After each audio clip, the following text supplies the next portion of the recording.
Gujarat public service commission દ્વારા આજે 21 જિલ્લાના 405 કેન્દ્રો પર વર્ગ 1 અને વર્ગ 2 ની જગ્યા માટે પરીક્ષા યોજાઈ રહી છે। 21 જિલ્લાઓમાં 97,000 ઉમેદવારો પરીક્ષા આપી રહ્યા છે। પોલીસ દ્વારા તમામ ઉમેદવારોનું ચેકિંગ કરી પ્રવેશ આપવામાં આવ્યો હતો। 12 વાગ્યે પેપર શરૂ થઈ ગયું છે। પરીક્ષાને લઈ પોલીસ બંદોબસ્ત પણ ગોઠવવામાં આવ્યો છે। જીપીએસસી દ્વારા આજે ક્લાસ 1 તેમજ ક્લાસ 2 માટે પરીક્ષા યોજાઈ રહી છે। ખાસ કરીને સમગ્ર રાજ્યમાં 97,000 જેટલા વિદ્યાર્થીઓ પરીક્ષા આપી રહ્યા છે।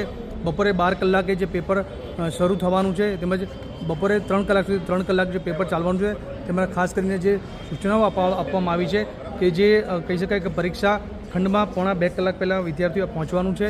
તેમજ કહી શકાય કે જે પોતાના આઈડેન્ટિટી કાર્ડ માટે અલગ અલગ પુરાવા સાથે રાખી શકે છે। તેમજ બેગ અને જે ઇલેક્ટ્રોનિક સાધનો છે તે બહાર મૂકવાના છે। પોતાની ઘડિયાળ છે તે પોતે સાથે રાખી શકશે।